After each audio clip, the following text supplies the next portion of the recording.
اچھا گمان، مسلمانوں سے اچھا گمان رکھو، حسن ظن تمام مسلمانوں سے عموماً اور اپنے ساتھیوں سے خصوصاً اچھا گمان رکھو۔ اسلامی معاشرت کا حکم ہے کہ آپس میں تمہارے گمان اچھے ہونے چاہیے۔ جب اچھے گمان ہوں گے تو اچھائیاں نظر آئے گی، بدگمانی ہوگی تو برائیاں نظر آئے گی۔ شیطان اپنی تو خوبیاں دکھاتا ہے اور دوسروں کی خرابیاں دکھاتا ہے۔ اپنے بارے میں اللہ سے کہنے لگا شیطان کہ انا خیر منہ، میں آدم سے اچھا ہوں، اپنے بارے میں۔ حالانکہ آدم کو تو اللہ تعالیٰ نے پسند کر کے چن کر کے بنایا ہے، چھانٹا ہوا ہے بندہ آدم۔ وہ کہتا ہے میں آدم سے اچھا ہوں، اس لیے یہ مجھے سیدھا کرے نہ کہ میں اس کو سیدھا کروں۔ اپنی خوبی دیکھ رہا، آدم علیہ السلام میں اس کو خوبی اس کو نظر نہیں آتی۔ یہ اس کا کام ہے، آدمی کا نفس، آدمی اور شیطان اپنی خوبیاں بتاوے اور دوسروں کی خرابیاں اس کے سامنے، اور بدگمانی لاتا ہے۔ علماء نے کہا ہے کہ سب سے زیادہ بدگمانیاں شیطان دینداروں میں پھیلاتا ہے،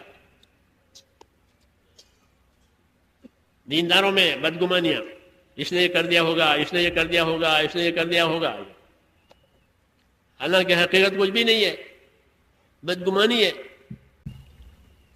دین نے حکم دیا ہے کہ اچھا گمان رکھو۔ مولانا الیاس صاحب رحمۃ اللہ علیہ فرماتے تھے کہ ہماری تحریک یہ تو خوبیوں کا لین دین ہے۔ مسلمانوں کی خوبیاں دیکھو، جماعت اس لیے ہوتی ہے، جماعت میں 8-10 آدمی ہوتے ہیں، ہر آدمی میں خوبی ہوتی ہے، تو ایک دوسرے کی خوبیاں اس سے مستفید ہو جاؤ، خوبیاں جمع کرو، ایک دوسرے کی خوبیاں لو۔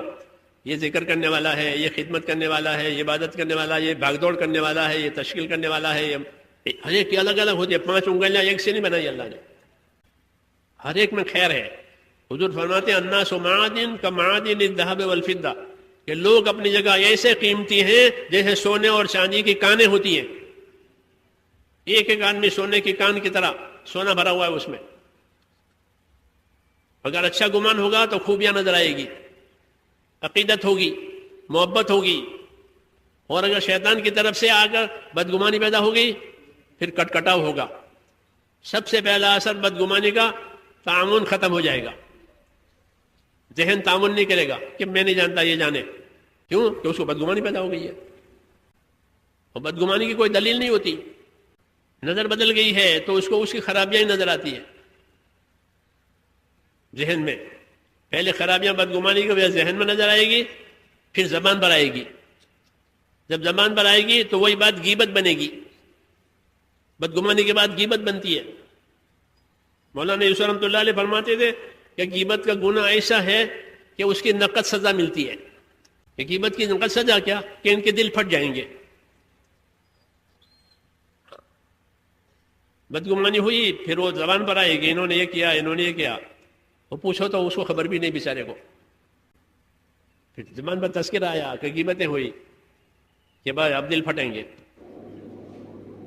اس لیے اللہ نے اسے منع کیا ہے۔